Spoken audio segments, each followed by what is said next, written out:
Hey everyone, welcome back to the Majesty of Reason. Today we're joined by Dr. Travis Timmerman to talk about effective altruism. In particular, we'll be focusing on his paper, Effective Altruism's Under-Specification Problem, which I've linked in the description. You can all go check it out and read it for free. Now, before we dig in, Travis, can you tell the audience a bit about who you are and what you do? Yeah, sure. So I work primarily in the philosophy of death and in normative ethical questions such as the actualism possibilism debate. And I occasionally write the applied ethics paper. I teach and currently chair the department at Seton Hall University, which is also in New Jersey, often referred to as the Princeton of South Orange, New Jersey. So I'm not too far away from where you are, Joe, and I've been there since 2016. Awesome. So yeah, as I said, for the audience, we're talking about effective altruism and it's sort of its connection to this other debate in ethics. It's called the actualism possibilism debate. And I'm guessing that most of my audience hasn't heard of that debate. So I think it's going to be a really cool and edifying discussion for you guys. I know I've just recently learned about the actualism possibilism debate taking a class here at Princeton. So it was the first time I've come across it. So yeah, let's get into the next section, which is just kind of defining some key terms for the audience. So firstly, we're going to be talking about effective altruism. So we should probably get clear on what that is. I'll turn it over to you. As is the case with almost any philosophical debate, much less social movement like effective altruism, it's defined in different ways by different people. So McCaskill defines it as the use of evidence and reason to figure out how to benefit others as much as possible and taking action on that basis. And I think that's a perfectly fine definition, but most people who self-identify as effective altruist have a motivational component too, that they think this is something that they ought to do in some sense. And there can be two further ways to sort of understand that. So one is it's a normative claim that one should do the most good that they can. Right. So if you're a utilitarian, for instance, you might think you should be an effective altruist. But it can also be understood as a non-normative project where one is just committed to doing the most good they can with some or all of their expendable resources.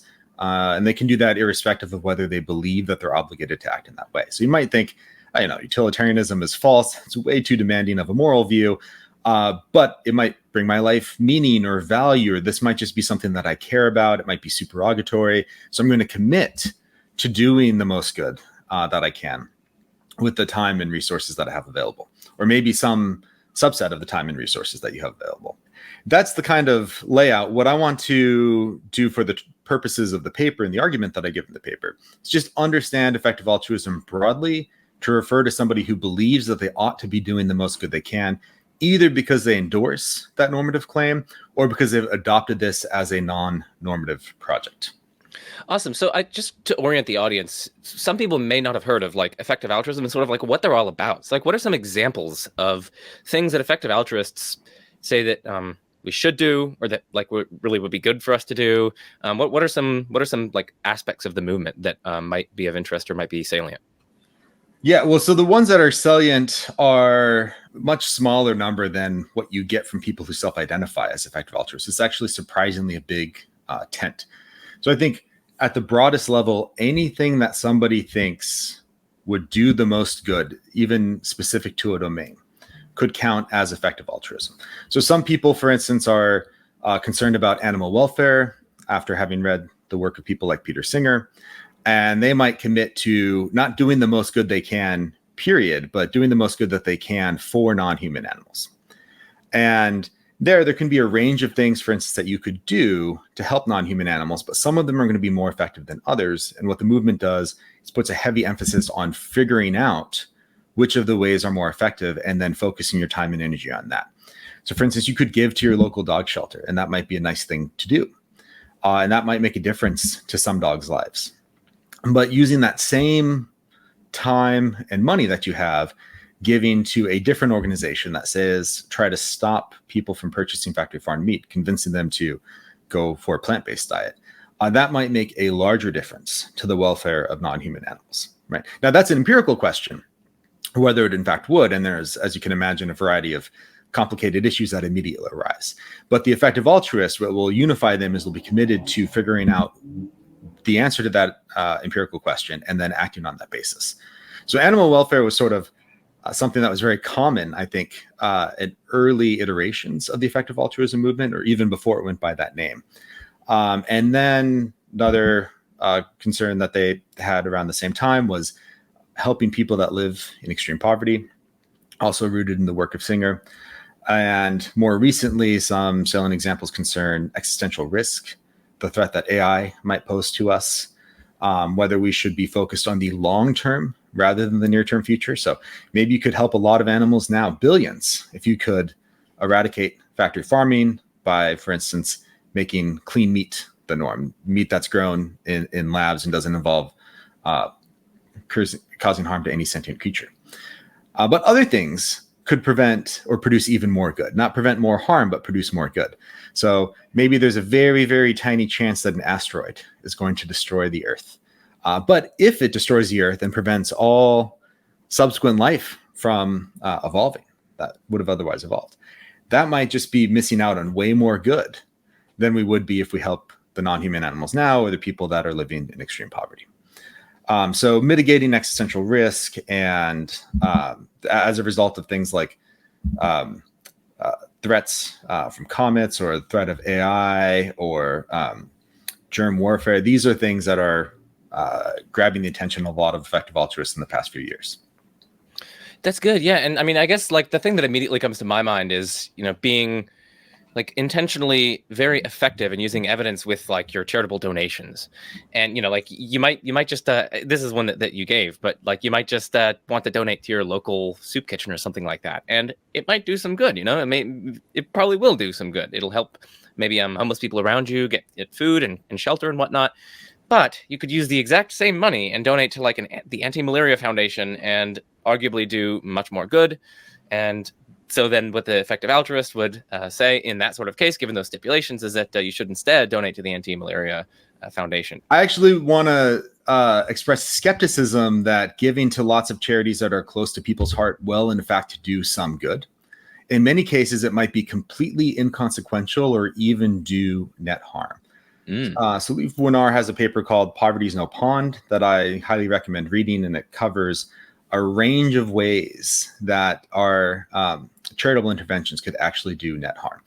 So one reason to think that it might do no good whatsoever is that the organization is very large and the amount that you would give is just a tiny drop in the bucket.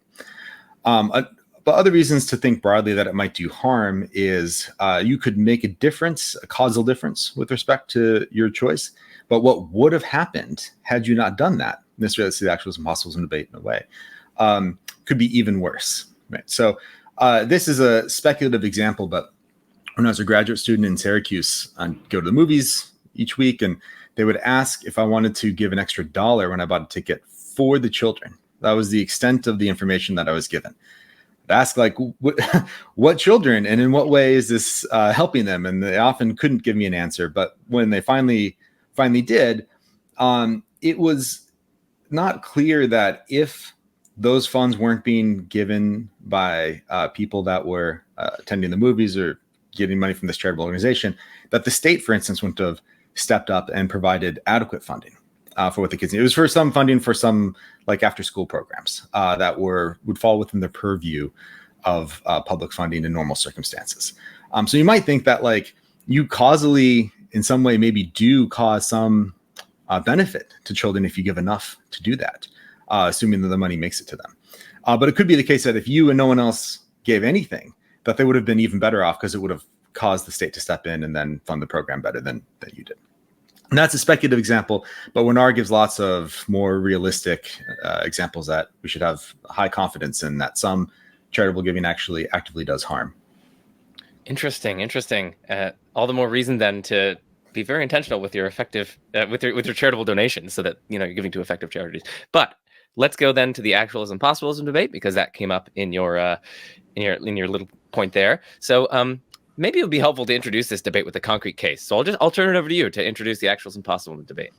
Yeah, sure. The debate is sort of deceptively technical in a way, but I think it can be understood at a very intuitive level with first order examples. So here's a case that's a version of one that Michael Zimmerman gives in his work. And these cases are going to be structurally analogous to the one that Holly Goldman gives in a paper that she wrote in the 1970s. Okay. So suppose that I've been invited to my friend's wedding. Okay. And I'm trying to decide whether I should accept the invitation or not. Should I RSVP yes or no? Okay. Suppose that the following things are true. The best thing that I could do is accept the invitation, RSVP, so they expect me, and show up and be, a gracious guest. Bring a gift, talk to people, dance, be like a nice, amicable person at the wedding. Right? That'd be the best thing. Okay. But suppose that what would happen if I go to the wedding is at that time, I will freely choose to get inebriated and ruin it for everybody. Be talking loudly, be starting fights. I'll be making big scene. I'll flip the table over. I'll bug the DJ to play the music that I like, that everybody else hates. It will be an absolute disaster. It will ruin their special day. And that'd be the worst outcome. Okay. And crucially, whatever you think is required for freedom, plug in those conditions such that at the time of the wedding, when I'm there, I could freely choose to behave myself, or I could freely choose to ruin it. And what I would do is freely choose to ruin it. Okay. Now that's a little bit complicated, since that seems to assume that the future's closed, but set that aside for now. Okay. The second best thing that I could do is just decline the invitation and not go at all. They'll be a little bit bummed, but not as much as if I accept and then I go and I just ruin it for everybody. Right. Okay. So now the question is, in light of these facts about how I would freely act, or if you think a libertarian conception of free will is the correct one, how I very likely might freely act in that situation. Should I accept the wedding invitation? And very roughly, actualists say I should decline the invitation because what would actually happen if I decline is better than what would actually happen if I accept. And possibilists say, no, you should accept the invitation. I should accept the invitation because the best thing it's possible for me to do is accept the invitation and show up and be a good guest. So we can infer from that I'm obligated to accept the invitation. Yeah, I like the case, and I also want to give another concrete case for the audience. And it's a case involving tennis, right? So I'm playing Travis in tennis. We go back and forth, and unfortunately, Travis beats me, and I'm like incredibly irate. I'm frustrated at the fact that Travis has beaten me at tennis. So. And this is like an official tennis match. There are spectators. It's in, this is Wimbledon or something like that. Who knows? But yeah, I could go up to the net and shake Travis's hand. And that would be the best result if I went up to the net afterwards, after I lost, shook Travis's hand, and then walked off the court. But I know that if I were to walk up to the net, I would just freely do it. I would freely do the following, but I would still do it. I know that I would just punch him in the face, or I'd smack him with the racket, or whatever. I'd do something very, very, very bad. So I'd have that knowledge. And then this is the other option that I could do. I could just walk off the court and not go up to the net and not like shake his hand, or even risk, punching him in the face or whatever. Now, the best option here is, of course, to go up to the net, shake his hand. The worst option is to go up to the net and punch him or something like that. And then the middle option is to the one that's not the best, but also not the worst, is just to walk off the court. And then I guess the question is, like, should I go up there and should I walk up to the net in light of the fact that I would freely punch him if I were to do so? And the actualist says, no, you shouldn't walk over to the net. You should just walk right off the court. That's what you ought to do. Whereas the possibilist says, well, you should walk over to the net and shake his hand. And, as a result of that, you should actually go over there and walk over to the net. So that's sort of the dispute. Do you have any sort of comments on that case? Yeah, I like that case a lot. So one thing is I gave the quick and dirty version of actualism, but there's different, more complicated versions as well. So one thing that some actualists will say, like Jackson and Pargetter, is with respect to the question of whether you should walk up to the net, no, you should walk away. But it's also true that you should walk up to the net and shake my hand. Because if you did both of those things, that'd be better than any alternative act available to you over that longer act set. So you both have an obligation to walk up to the net and shake my hand, and to just walk away from the net. But one thing that probably seems immediately puzzling about that is is in a sense prescribing incompatible obligations. Right? Because now you're told, walk up to the net and shake my hand and also walk away, and you can't do both of those things. So you might wonder, well, which one would take priority there? Now, Jackson Pargeter would say, well, if you walk up to the net and shake my hand, then it's not true that you shouldn't have walked up to the net. It's only true that you shouldn't walk up to the net because you wouldn't, in fact, shake my hand. But that doesn't solve the practical problem of how to adjudicate between these seemingly incompatible prescriptions. Okay. The other clarificatory point that I think is worth making now is that this is not a dispute about what agents can do. Right? So crucially, actualists and possibilists will agree that you can walk up to the net and shake my hand. I mean, you can choose to walk up to the net, and once you make that choice, it's stipulated in the example that you can, that whatever is required for freedom, you have the ability to freely choose to shake my hand. The problem is just that you won't, or that you're very likely not to. And now we want to know what you should do in light of those facts. So the question is about what the morally relevant options are for the agent. And actualists besides Jackson Pargeter, like I just mentioned, will say it's not a morally relevant option to walk up to the net and shake my hand if we're imagining furthermore in the case that no matter what you intend to do now, you're not going to follow through on that accent. Right. So, it might be the case that, like, well, if you form the intention to both walk up to the net and shake my hand, you would do that, and then you can have an obligation to do that. But the cases that get to the crux of the issue are ones where right now, when you're deciding whether to walk up to the net or not, or right now when I'm deciding whether to accept the wedding invitation, no matter what we intend to do now, if you were to walk up to the net, or if I were to find myself at the wedding, at that time, we would very likely freely make the choice to bring about the worst outcome. So even if right now I think I'm going to go to the wedding and I'm not going to make a scene and ruin it for everyone, even if I intend to do that, once I get there, at that point, I will freely choose to do the worst outcome. All right. So the possibilist thinks it's a relevant option to perform that extended accent that brings about the best outcome.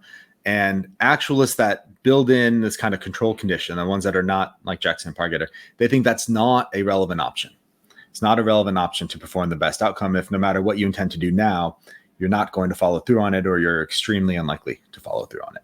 There are more formal definitions. I've just given the quick kind of overview here, but if you look at my co-authored Stanford Encyclopedia of Philosophy entry on it, you can see the more formal ones. But the rough and ready definitions are: possibilism says that at any point you're obligated to do the act that's part of the best series of acts that you can perform over the course of your entire life.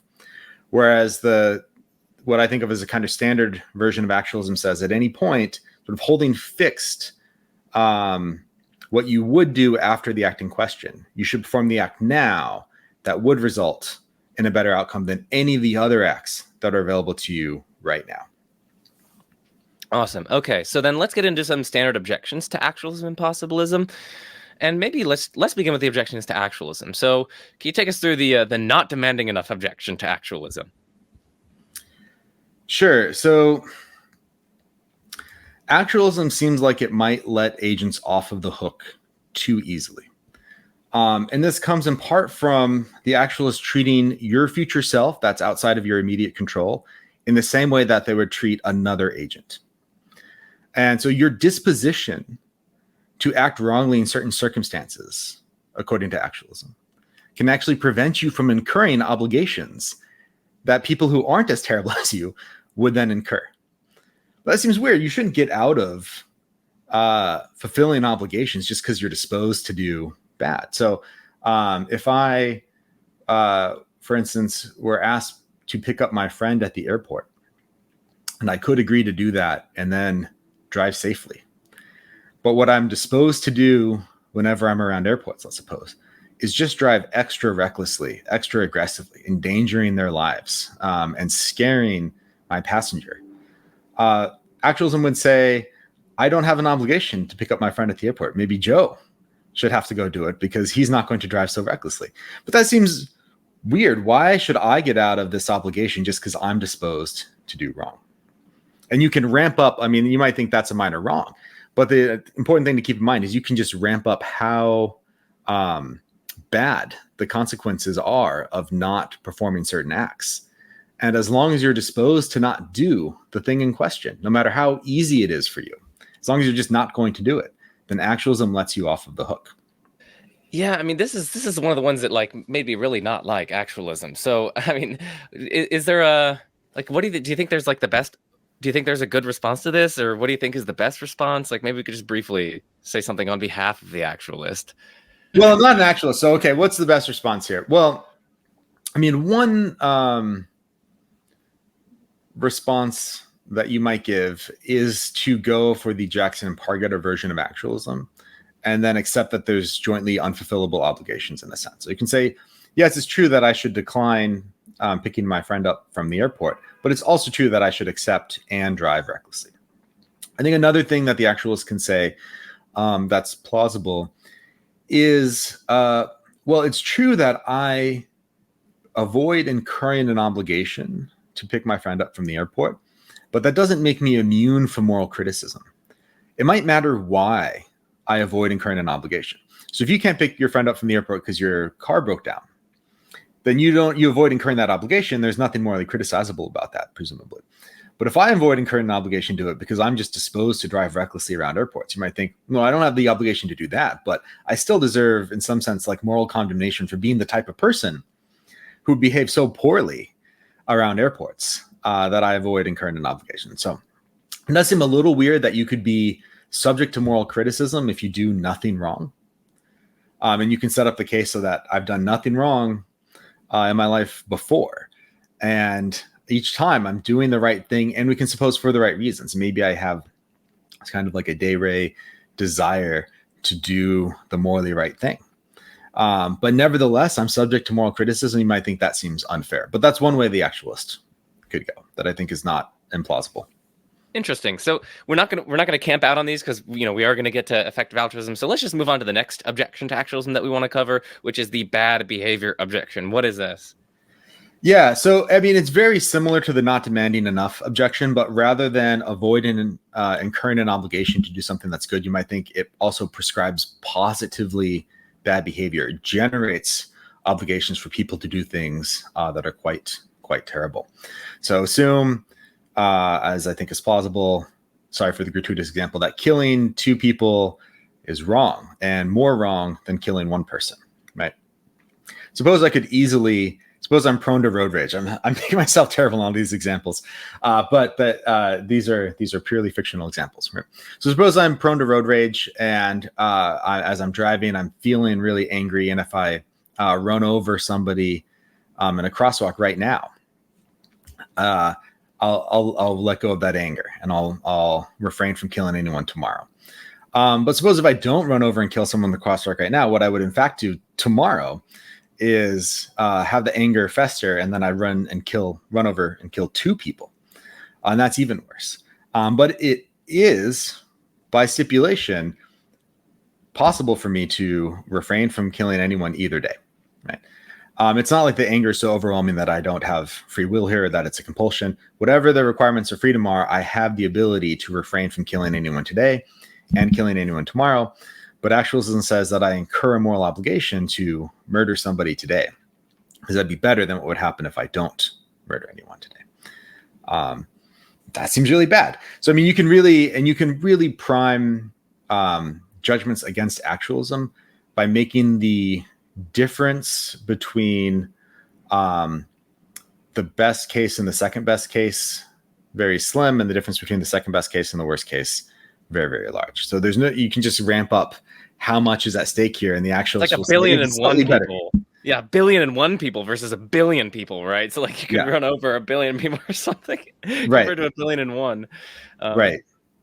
Yeah. Or suppose that if I don't torture somebody to death right now, tomorrow I will torture that person to death, and they'll feel $1 extra of pain.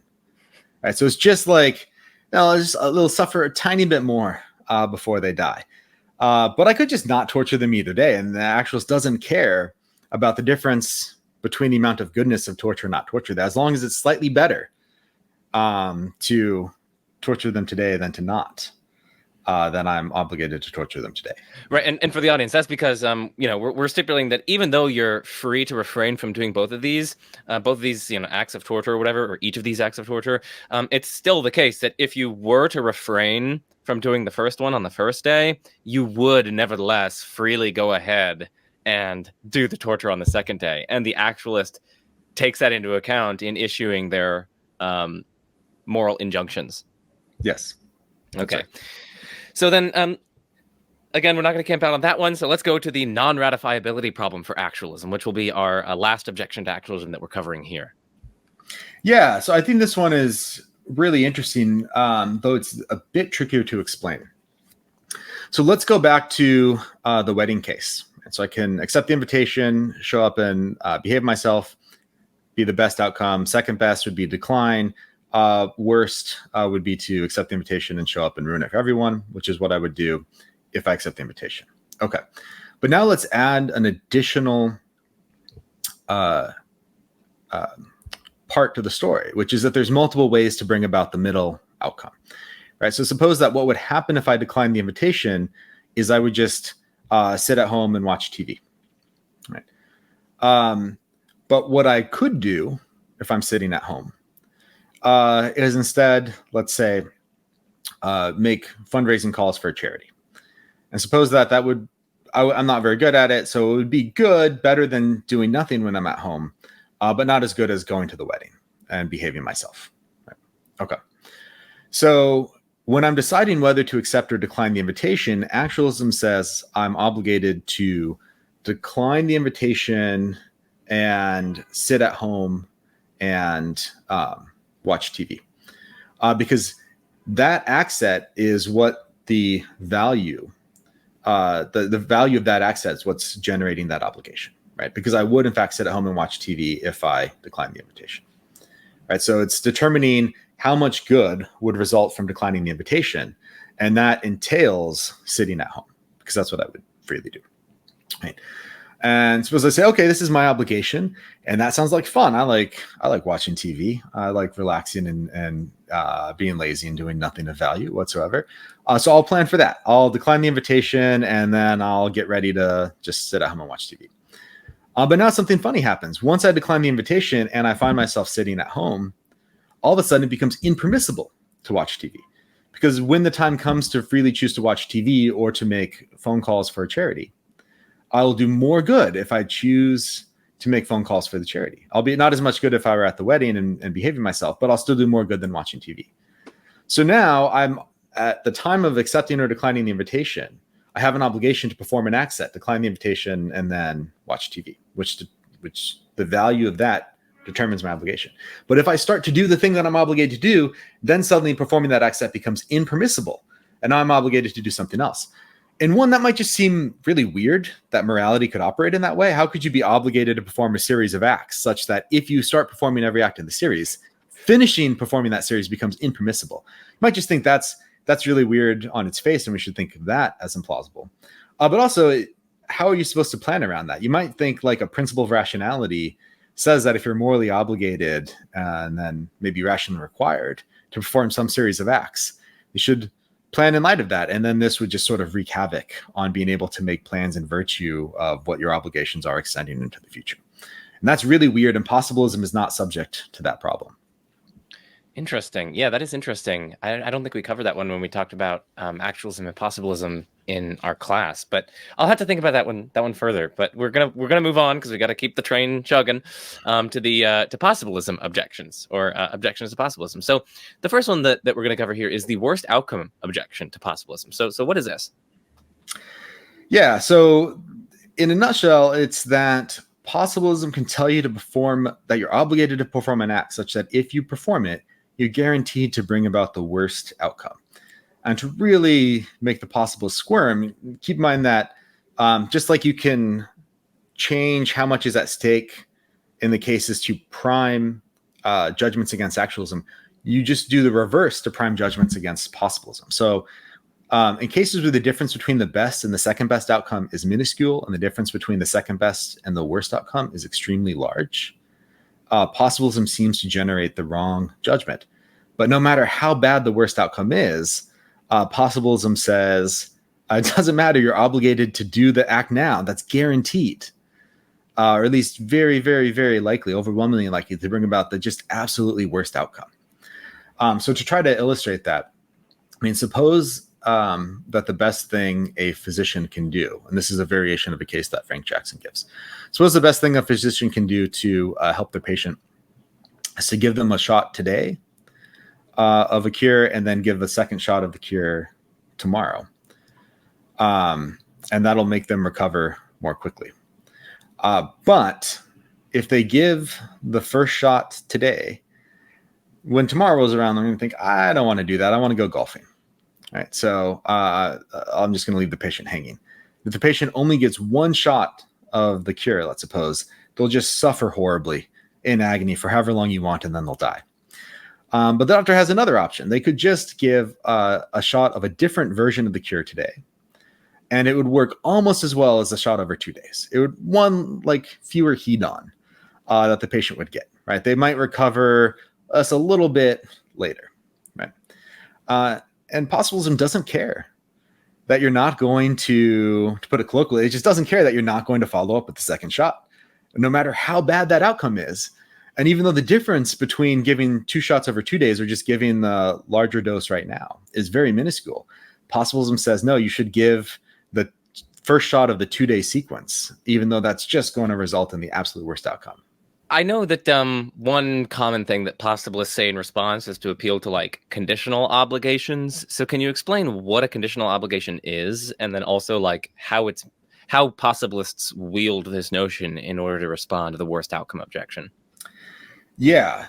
So you might just think the easiest way to understand conditional obligations in this context is obligations that you incur conditional on not doing what you have an unconditional obligation to do. Right. So if you're not going to give the second shot, if you give the first shot, they'll say, well, you have an unconditional obligation to do the best that you can. Give the first shot today, give the second shot tomorrow. But in light of the fact that you're not going to do that, you incur a conditional obligation to just give the first shot today. Okay. Now, I think that's a pretty good response to this kind of objection, but there's still a worry about jointly unfulfillable obligations, in a sense that sort of mirrors what you get with the contextualist version of actualism. Okay, so now I know I have an unconditional obligation to give the first shot of a 2-shot sequence and a conditional obligation to give a shot, just the 1 shot today. What do I do? And they'll say, well, you should, and unconditionally give both, and you should conditionally give one. And I think, okay, but like, which one of those takes priority here? Which one should I focus on? And the possibilists, at least in the earlier versions, don't have a principled way to answer that question. And you can ramp it up. So imagine that like I have a series of 100 buttons in front of me. And if I push button 1, I'll prevent people from feeling any sort of pain. If I push button 2, then they'll feel a little bit of pain. If I push button 3, they'll feel more pain. If I push button 4, they'll feel more pain than that. And I push button 100 because I'm a sadist. I want to know, like, well, okay, I have an unconditional obligation to push button 1. Now do I have a conditional obligation to push button 2, and then another conditional obligation to push button 3, another conditional obligation to push button 4? And how am I supposed to adjudicate between these? It seems like quite intuitive that in this case I should do the unconditional, what I'm unconditionally obligated to do at the moment in question. But just positing possibilism plus saying, well, there's conditional obligations that you incur when you're not going to fulfill your unconditional obligation doesn't give us enough information about what to do then. Now, maybe as a preview what's going to come, I defend a view that I call hybridism. And really, I think the way to understand the hybrid view that I like is just possibilism plus a very specific practical conditional obligation that can guide our action in a way that has more normative oomph per se than just positing an explosion of conditional obligations without saying which one should take priority in your deliberation. Awesome. So right before we get to hybridism in more detail, let's cover one final objection to possibilism, and it's the sort of objection from asymmetry and pure prudence. So I'll just turn it over to you to talk about this one. Yeah, so you might think, like Holly Goldman and Chris Woodard have said, when you give cases of pure prudence, there seems to be an asymmetry between judgments about what you should do prudentially and then judgments about what you should do morally. This is just a case from the literature. Suppose I'm deciding whether I should purchase a ticket to fly somewhere and then board the plane. Right. So I don't know. I think Venice is a pretty city. Suppose I'm deciding whether I should purchase a ticket to Venice and then board the plane to Venice. And suppose that if I do both of those things, that's what will be best for me. And suppose, hypothetically, that the moral value of purchasing or not purchasing the ticket is the same. So, I mean, you might question that, but just suppose, fill in the details of the case such that the moral value is exactly the same here. It's just going to affect my well-being. Okay. But suppose that I'm a bit aviophobic, and what I would do if I purchased the ticket is chicken out at the last minute and not board the plane. And now I've just wasted a bunch of money. Suppose the ticket's not refundable. Right? I might wonder, prudentially, should I purchase the ticket or not? And when we consider cases of pure prudence, it seems like some people are more likely to have the intuition that it would be imprudent to purchase the ticket. But that requires actualist judgments about that case of pure prudence, rather than possibilist judgments. Now, the possibilists can, and I think they should, say something similar about conditional and unconditional prudential obligations. But you need some further explanation about how you should weight those in your deliberation when deciding how to act. But that's the sort of response they would give. There is one, I mean, I don't want to bring up an additional objection, but I do want to make an additional note that possibilism, you might think, is actually subject to objections that actualism are. So you might think, in some cases, possibilism is actually subject to the not demanding enough or the bad behavior objection. So let me give a case that tries to illustrate that. Right. So suppose apathetic Andy is deciding what to do tonight. Right. And this is a case that Philip Swenson and I give in a paper that we wrote on the topic. And suppose that the best thing that he can do is play video games, because he would enjoy that, and then give his money to charity tomorrow. That's the best thing he can do. Right? But suppose that what he would do if he plays video games is then become less altruistic and not give any money to charity. Right? Another thing that he can do tonight is read Peter Singer, go through all of his works on global poverty, and then feel a deep sense of guilt and shame. And if he does that, that would motivate him to give his money to charity. Right? So it's not as good as playing video games for him, because it's an unpleasant experience for him to feel bad about using all of expendable income on himself.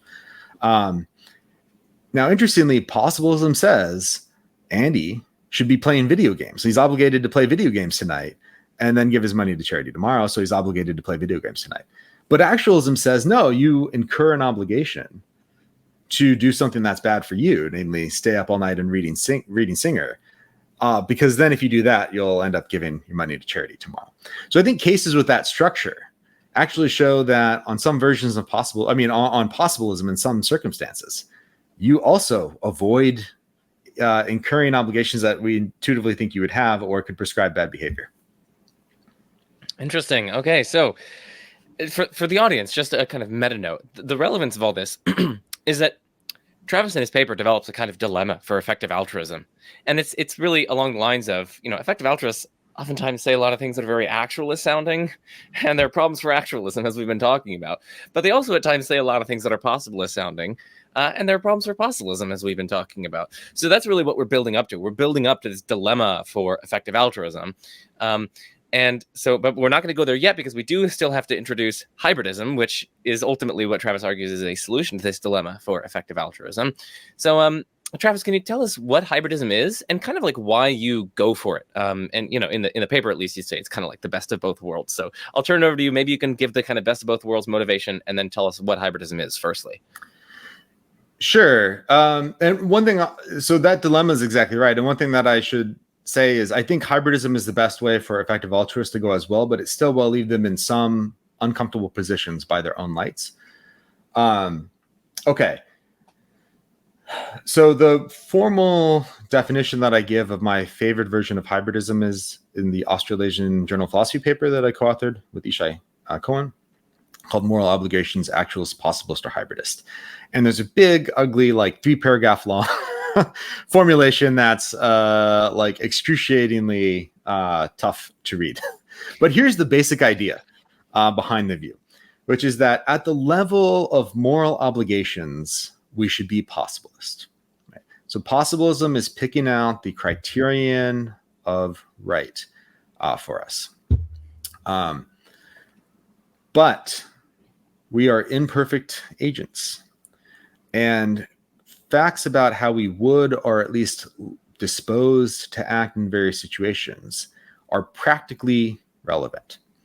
So I posit, in addition to that, a kind of practical ought that should factor into our moral deliberation that's actualist in nature. Right. So maybe like a intuitive way of understanding it is that we're obligated to be possibilists, but we should act like actualists in our day-to-day life, because acting like actualist takes into account our moral shortcomings and would minimize at any point the amount of moral wrongdoing that we engage in. Right? So interestingly, sometimes when we're thinking about what we should do, we should deliberately do a wrong act now in order to prevent ourselves from doing a much worse act even later. But that doesn't mean that it wasn't wrong. It doesn't mean that we're not subject to, say, moral censure for doing the wrong. It doesn't mean we're not subject to those kinds of reactive attitudes that you would get for the moral wrong in question.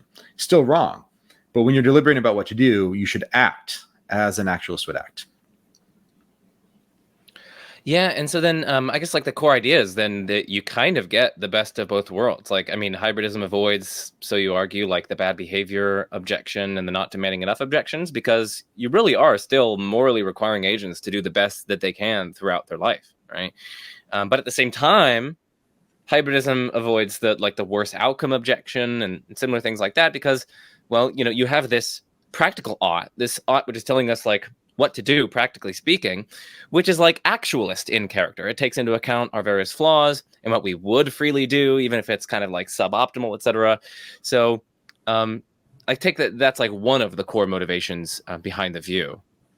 Yeah, absolutely. So in the tennis case, I say, look, Joe, what you're obligated to do is walk up and shake the opponent's hand, but you're not going to do that. And that's really bad. And, you know, you might be criticizable for that. So in light of this, you should walk away, not because walking away is the right thing to do, but because of all of the acts that are available to you at this moment.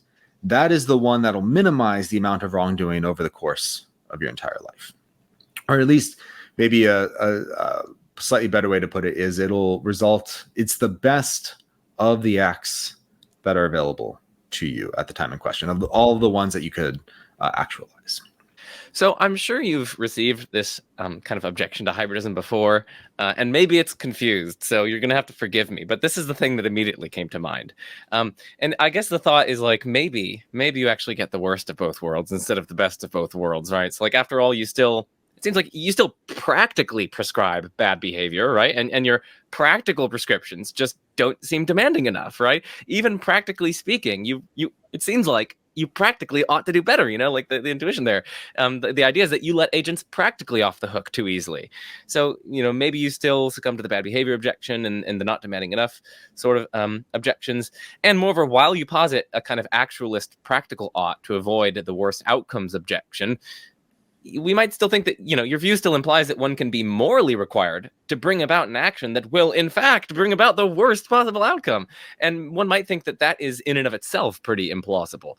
So then maybe instead of like facing just one or two of these objections, as the actualist or possibilist does, you face like modified versions of all of the objections. Yeah, right. Good. So, I mean, one thing I want to say is I don't argue that hybridism avoids any and all counterintuitive implications. Right? One of the things that I think is so interesting about this debate, besides the fact that it cuts across a lot of other issues in philosophy that people are sort of unaware of, is it's a case where the range of options that are on offer are all going to involve some bullets to bite. I think it's a matter of finding the comparably smallest bullets to bite. So, I mean, one thing I'd say is like, yeah, maybe it's it is a bullet to bite to say that you could be obligated to perform an act such that if you perform it, it would bring about the worst outcome. And I think the hybridist practical ought that's prescribed makes that bullet smaller, and comparably smaller than going for actualism or possibilism itself. Right. So one sort of response is to just say, like, yeah, that's right. There's going to be some counterintuitive implications that I think are reasonable objections to the view. But there's no way out that avoids any of these counterintuitive implications. But the other thing to say is,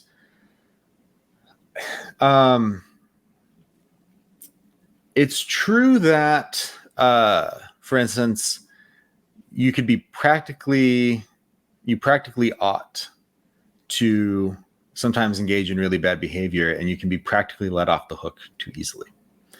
But I think there's a retort that the person in the situation has that the actualists and possibilists don't, which is, well, what would you have me do in this situation?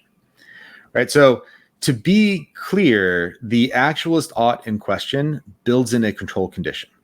Right. So I'm not saying that you have an actualist ought to both go up to the net and shake the person's hand, and you have an actualist ought to not go up to the net at all. It's holding fixed the act sets that you could ensure that you bring about at the time in question, given, the intentions that you can form. Right? So when we're imagining the case for the actualist ought, as I've defined it, it has to be such that no matter what you intend to do now, even if you resolve to go up to the net and shake the person's hand, no matter what you intend to do, no matter how committed you are to that, you're just in fact not going to do that if you were in that situation. So you might say, well, look, that's objectionable. Now you don't have to go up to the net, or now you don't have to go to the wedding or ramp it up. Now you have to run over and kill one person. A retort is like, well, what would you have them do? The alternative is not running them over, and then that's guaranteed to bring about an even worse outcome. So I actually don't think that is a bullet to bite. It just speaks really poorly of the agent in question, that really the best thing that they can bring about at the time in question could require them to do something so horrible, or could let them off the hook for incurring some good. So I see that it's counterintuitive initially, but I think upon reflection that we should actually think that's the right answer, because any alternative is going to be even worse. And I'd give a kind of similar explanation. The reason that seems weird that you could be obligated to do something that would result in the worst outcome is only if it's practically prescribed. But I'm saying, well, yeah, I mean, you're obligated to walk up to the net, and that's going to result in you. You're obligated to, walk up to the net and shake the person's hand. And it follows from that you're obligated to walk up to the net.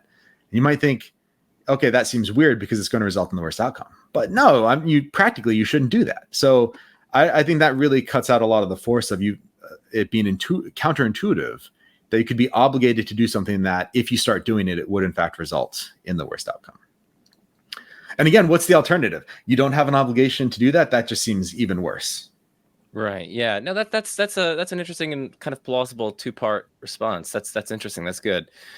I guess one other thing that I wanted to cover before we get into your dilemma for effective altruism is just I don't know how to kind of precisely put this and clearly put it, but this view, the hybridist view that you're kind of propounding here, it seems to rest on the idea that morality isn't overriding with respect to the practical ought. You can have practical oughts that kind of diverge from what you're morally obligated to do.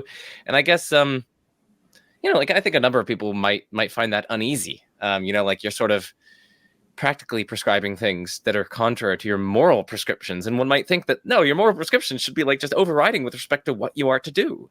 So I don't know if you find plausibility in that sort of worry, but I just know that a lot of people might be sympathetic to that. Yeah, I think that's right. So, I mean, it's not overriding in the sense of what you maybe have all things considered reason to do, or what if you accept moral rationalism, where if you're morally obligated to fire, then you're rationally required to fire. I mean, I accept both of those claims. But the sad fact about humans as moral agents is that we're just not going to do what we're obligated to do at every point in time. And we have to ask how we should act in light of these facts. And I just think mitigating the amount of moral wrong is going to be the best.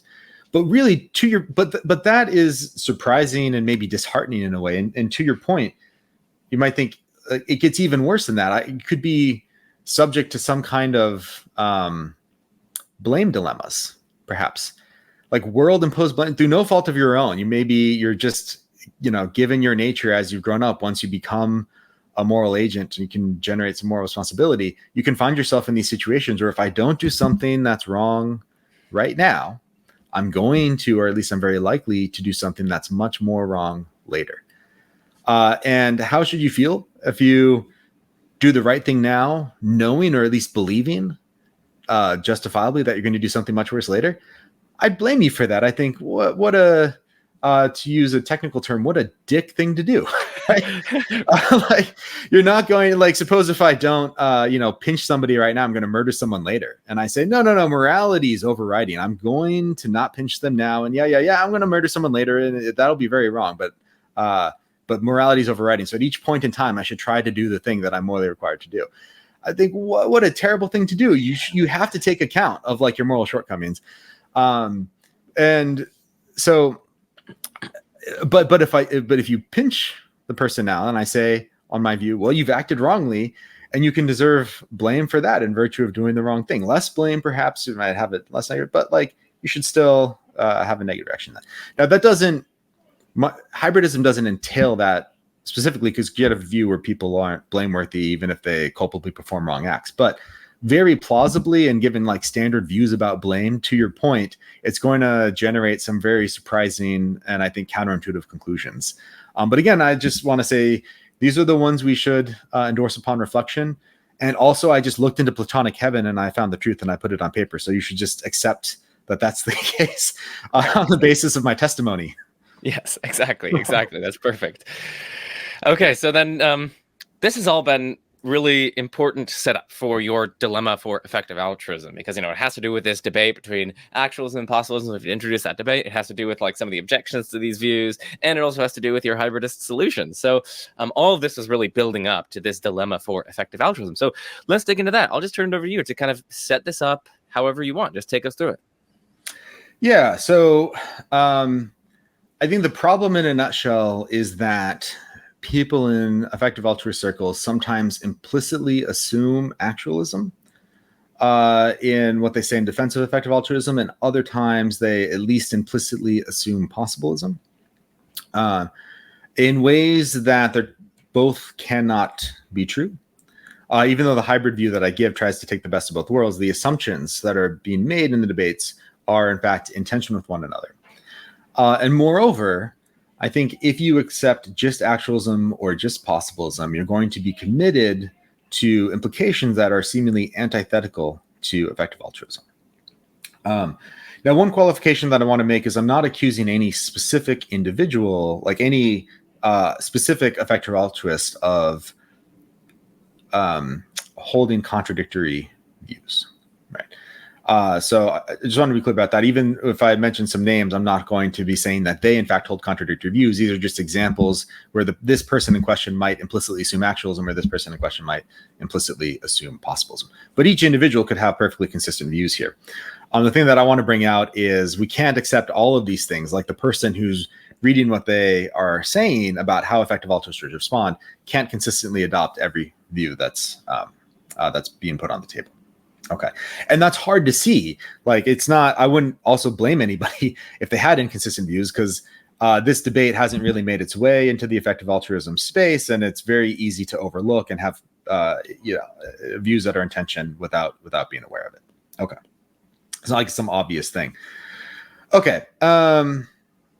Here's what I put in the paper. Effective altruists at times implicit actualist assumptions commit them to conclusions that are seemingly antithetical to what typical effective altruists actually believe, as well as the spirit of the movement. So even if it doesn't contradict some claim that they've made, it at least seems to contradict it in spirit.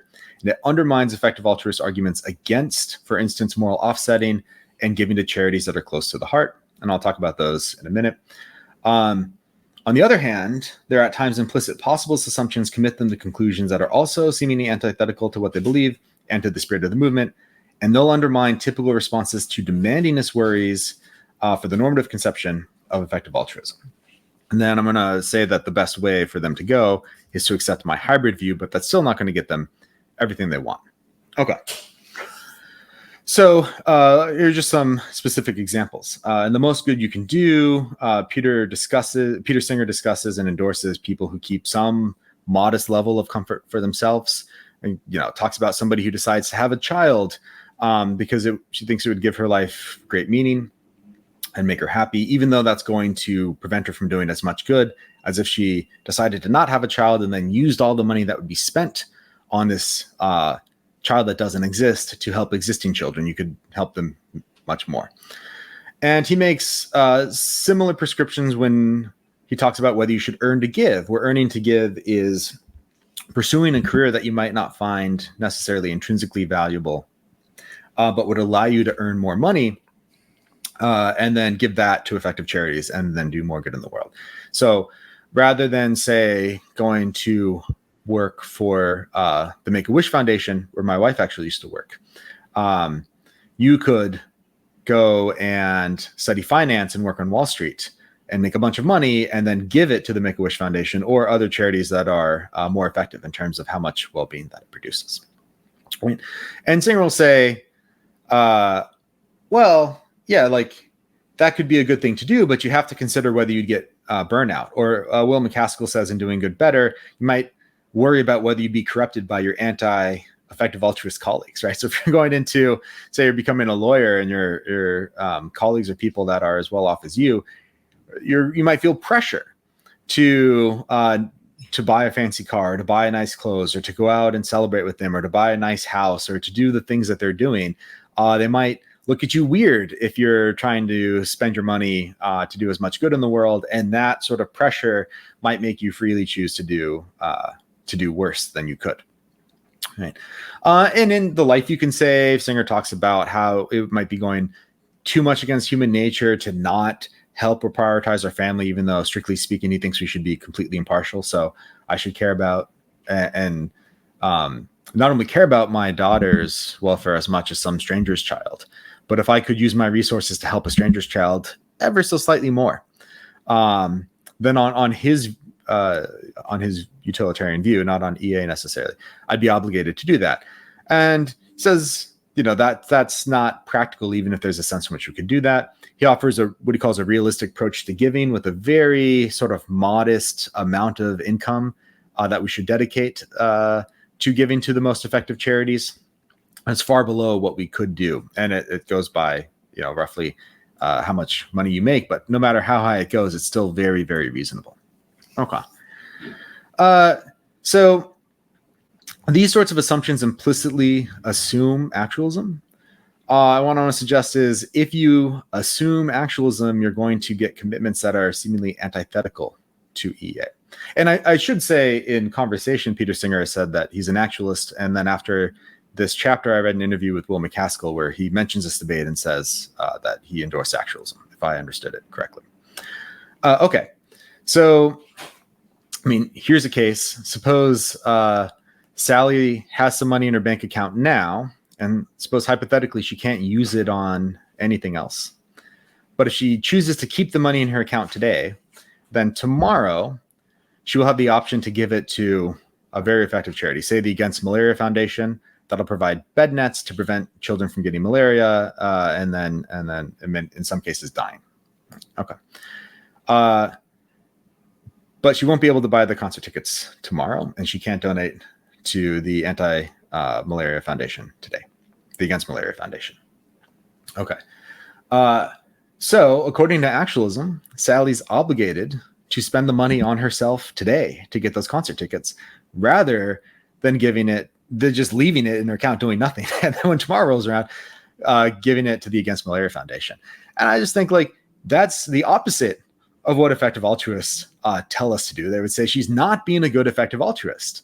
But if actualism is true, she is in fact being the best effective altruist. She's doing the best option that's available to her, what she's morally obligated to do. It was never a relevant option for her to just keep the money in her account and then give it to the Against Malaria Foundation, even though she can. Or take this is the case that I give in the paper, I think, Partying Pete. Suppose Partying Pete is like Peter Singer's evil twin, like another universe. And he's going to gamble. He could gamble all of his money away in Vegas tonight. And that would bring him some joy. And if he doesn't do that, he's going to spend it on blood diamonds tomorrow, which that's like even worse than just gambling away your money in Vegas. But it's an option for him to hold on to his money today and then give it to the Against Malaria Foundation tomorrow. But that's just not what he would do. And if you're an actualist, then Partying Pete is being a good, effective altruist by going and giving away all of his money, gambling away all of his money in Vegas, and good old Peter Singer, who's giving most of his money away to the most effective charity, is a bad, effective altruist, because plausibly the nearest possible world where he doesn't give as much away as he does now is one where he gives away a little bit more. Right? Or if you don't think that's actually true, just suppose it's hypothetically true. But I think Partying Pete is a worse effective altruist than Peter Singer is. But if actualism is true, actually, Partying Pete has done much more. He hasn't failed to fulfill his effective altruist obligations at all. Okay, so crucially, not only do they inherit the not demanding enough and the bad behavior objections, but the, I think, additional issue is just that this is antithetical to what they think we should do and the prescriptions that they give about how we should allocate our resources. Okay, I'll pause there if you wanted to jump in. I was just convinced by this when I read the paper. I mean, I don't have any substantive responses because it just seems like a very serious issue. Like if they are to go with actualism, then yeah, I mean, you are inheriting all the problems for actualism, and even worse, you are kind of violating the very spirit of the effective altruist movement, as well as like a lot of the things that they prescribe. So, has anyone given you any kind of substantive pushback on this point? No, there was some discussion of it in an EA blog when this first came out. And I also believe I talked about it on the P-Soup blog. And I don't recall any pushback on this point, but I want to qualify that this was like, I don't know, 4 or 5 years ago or something. So It's quite possible that somebody did give me some and I'm not remembering at the moment. So if so, I apologize. But to the best of my recollection, no, I don't think I've gotten pushback on this point. Well, that's further evidence that you're correct. So let's move now to the possibilist side of this dilemma, because we just covered the kind of actualist side. What about the possibilist side? And spoiler alert, before you go, it's going to be very similar problems. So turn over. Yeah, I mean, one thing that you might say is like, okay, this is not the most good you can do. The actualism is not identifying what you can do. They agree about what you can do. So maybe effective altruist should be possibilist. If you accept it as a normative thesis, then this is the moral obligation. But even if you accept it as this like non-normative project, just the commitment to doing the most good that you can do, they're still failing on this account. Just qua effective altruist, you should be doing a lot more. Right? Okay. So maybe the way to go then is to just go for possibilism. All right. But that's going to conflict with prescriptions that they'll give in other contexts. So, I mean, McCaskill says in Doing Good Better, we shouldn't just give to charities that are close to the heart, because doing so would be favoring the less important needs of a group of people over the more important needs of another group on the morally irrelevant basis that you happen to know members of one group. Right? So like that seems right to me, and I agree with that. But that is at least implicitly assuming possibilism. In many cases, I think very plausibly, if people give to moderately effective charities that are close to their heart, they'll do a lot more of that giving over the course of their life than if they give to charities that are going to produce the most expected value. Maybe saying giving to a charity that's going to mitigate existential risk in the distant future. Right? Maybe that's going to produce the most expected value. I don't think that's obviously false. But people probably get burned out on that a lot quicker, just give up or lose the motivation to do it a lot quicker than if they give to charities that are close to their heart or to cancer research or something like that. Okay. So on the one hand, I think you can't say, for instance, that people should factor in facts about how they would act when they're deciding whether to earn forgive, for instance, but then say they should ignore those facts when they're deciding how they should allocate their charitable giving. And it's not just the decision in this moment. When we're making plans for charitable giving, you can do it over the course of your life. So you have to take into account how likely you are to keep giving in the future. Okay. Or take the case of carbon offsetting. Take the case of moral offsetting, where moral offsetting is you might think that you're undoing a harm caused by some activity that you engage in now through donations or other acts of altruism, right? So carbon offsetting is an instance of moral offsetting. You might think, I'm doing in some sense, damage now by flying to lots of conferences or going on vacation, but I can undo that by paying to money to charities where they will reduce the total carbon in the atmosphere so that my net contribution is zero. Right? Now, interesting, a lot of people seem to like carbon offsetting, but they don't like moral offsetting in other contexts. So if I were to say, oh, you know what, I really like, skinning puppies to make a fur coat, like Cruella de Vil, I'll give like a cartoony example. I saw that movie and I thought a Dalmatian coat would look amazing. So I'm going to get a bunch of Dalmatians and skin them. But don't worry, I'm going to offset that. And I'm going to give enough to dog shelters to save as many puppies as I've personally killed. I'll make it even more, right? People would say, no, that's terribly wrong. Well, you can both not skin the puppies and give the money to dog shelters. Or, I mean, that's a sort of silly example, but they'll say similar things about more actual examples where people have proposed, oh, I'll keep eating meat, but then I'll just allocate a certain amount of my resources to vegan charities. And that'll offset it. And even if it would offset it, here's something even better you can do. Be vegan and give money to vegan charities. Right? And if you're doing the most good that you can, then it looks like you're obligated to do both. So when they make those sorts of moves in response to proposals to moral offset, that seems to implicitly assume possibilism, because they'll make those prescriptions even if, regardless of what you would otherwise do if you don't perform the bad act in question now. But possibilism is going to get implications that are antithetical to effective altruism as well, right? So if we're really obligated to do the best that we can over the course of our life, maybe we shouldn't be giving any money to any charities now. Maybe we should be saving it and investing it in what we think is going to have the highest rate of return. And just given how compound interest works, we could do the most good if we invest all the way up until our deathbed and then give all of our money away. But maybe, like Parfit's Russian nobleman case, what would happen once we're old and bitter and our brains have turned to mush is that we would not give our money to effective charities. We give it to those that are near and dear to us or something like that, or just waste it, right?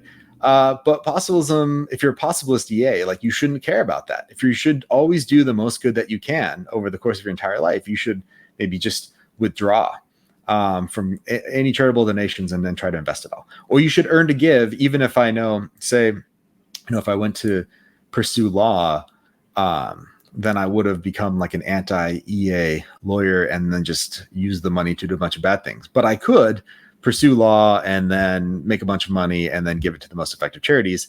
It doesn't matter if I'm not going to do that. If you're a possibilist, you're still obligated to start pursuing that career, even though it's going to result in the worst outcome. So, crucially, not only do they inherit the worst outcome objection, I'm not just saying, oh, possibilism generates this, and that's a problem for EAs. It's that commitment just seems antithetical to EA, right? That you're not doing the most good that you can if you're deliberately performing an act now that is not only going to not do the best, but in fact do the absolute worst that you could do over the course of your entire life. Yeah, I mean, as with the other horn of the dilemma, this one just strikes me as spot on. So, I mean, we can probably move on to like your hybridist solution. I'll turn over to you. How does hybridism kind of solve this for the effective altruist? And maybe you can also talk about the lingering worries. Yeah, sure. So for the effective altruism understood as a normative project, it's going to, I think, resolve it in the same way that it does outside of the EA debate, right? Because it's going to prescribe an unconditional obligation to, in fact, do the best that you can, not only over the course of your life, but at each moment in time, your unconditional obligation is to do the thing that's part of the best thing that you can do over the course of your entire life. Right. And understood as a non-normative project, but just a commitment, it's still going to preserve that, because there seems something almost schizophrenic about saying, oh, I'm committed to doing the most good that I can, but now I'm deliberately doing something that's going to result in the worst outcome.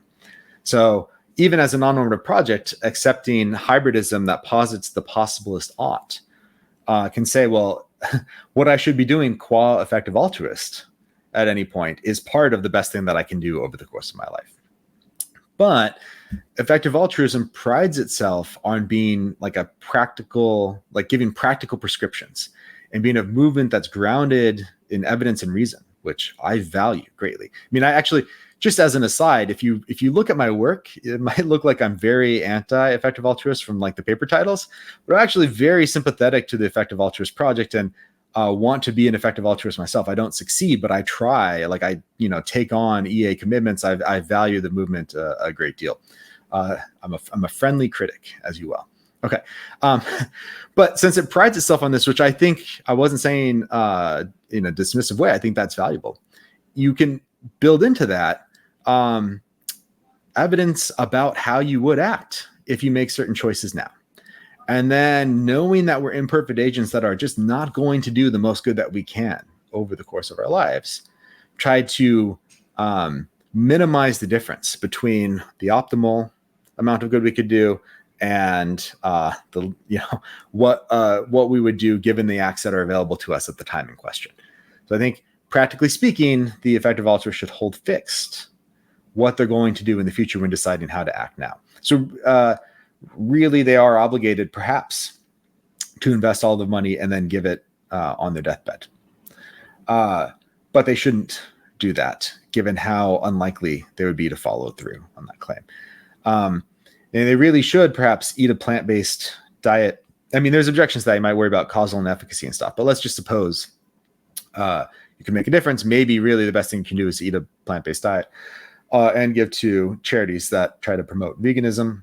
But if you're not going to do that, maybe you really should just go ahead and eat meat practically, and then try to ramp up your donations to charities that would help non-human animals.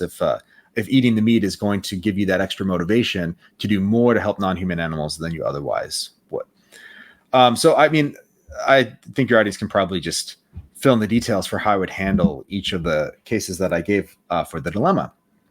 And I think that goes a long way to preserving the spirit of the movement for the reasons that I've given. But it's not going to sit perfectly well with everything that you're going to do. Sometimes you really should prescribe that people give to suboptimal charities if that's going to motivate them to give more over the course of their life. Sometimes you really should prescribe that people do things that are suboptimal now in order for them to do more good later, even when they could, in fact, do much more good.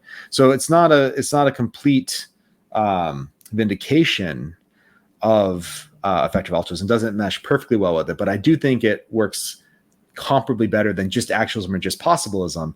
And any individual effective altruist is going to have to think through what their view is and what their commitments in this debate would tell them about how they should act as an effective altruist. And there, I think hybridism just does better than other views.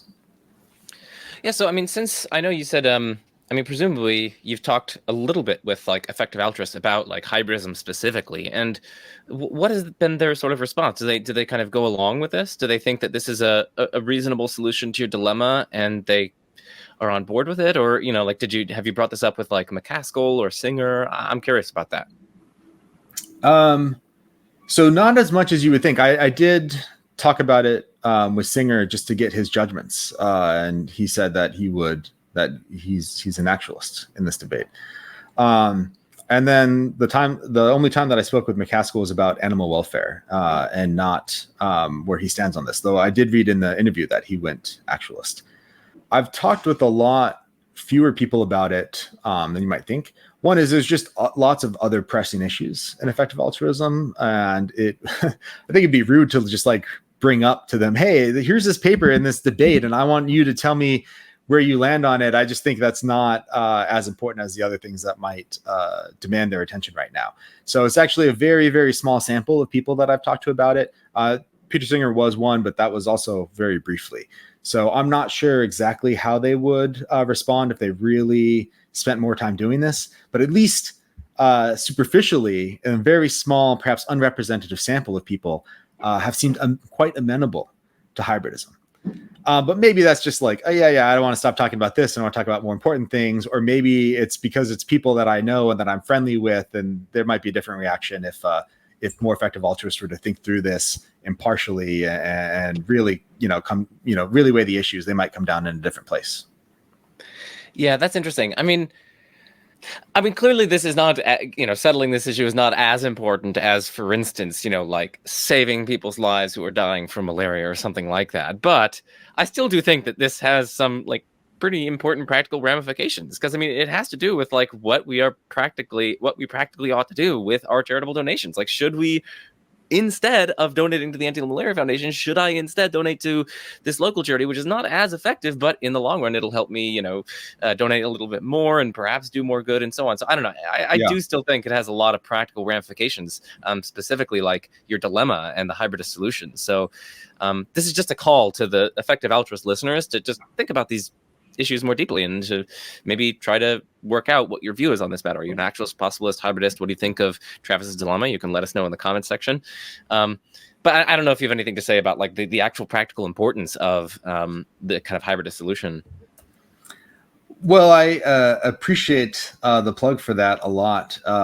So it would be, I think, too egotistical to say anything about my paper specifically, but I do want to say this debate, one of the reasons that I think it's so important is because it cuts across a lot of applied ethics issues where people might implicitly assume actualism in one context and possibilism in another. So it really is a kind of what seems like a kind of dry, technical, boring debate in normative ethics has radical implications for how we should act, not just in the context of effective altruism, but also about like setting laws, how we should decide how to act given, implications for rational choice theory, for what we should think about sweatshop labor. And I mean, the list just goes on and on and on. So I think just as a whole, this debate is very important, and more important than people give it credit for. For the audience, check out his paper that we've been talking about, entitled Effective Altruism's Under Specification Problem. It's pretty accessible, even though sometimes the debate about actualism and possibilism can get pretty technical. I thought this one was especially accessible, and that's why I wanted to talk with Travis about it today. So, Travis, I don't know if you have any final words. Thanks for coming on and educating our audience about actualism and possibilism and effective altruism. I'll turn it over to you if you have any final words before I close. Well, no, I just want to say thanks so much. It was a pleasure. It's been a great deal of fun talking about this, and all of my papers should be accessible on Phil Papers also, but if anybody ever wants a paper of mine that they can't access, shoot me an email. I'm always happy to give it to you. All right, thanks again, Travis, for coming on. Again, for the audience, check all the links in the description to Travis's stuff. I've linked his website, all of his stuff down there, so check that out. If you enjoyed today's video, and hey, if you made it this far, you probably enjoyed it, and you probably see value in the work that I do. So if you do, please smash that like button, turn on that little bell for notifications so you know when my videos come out, and please consider supporting me on Patreon or through a one-time donation. Links to those are in the description. And of course, what better way to end is there than I'm Joe Schmid. This is The Majesty of Reason, and peace out.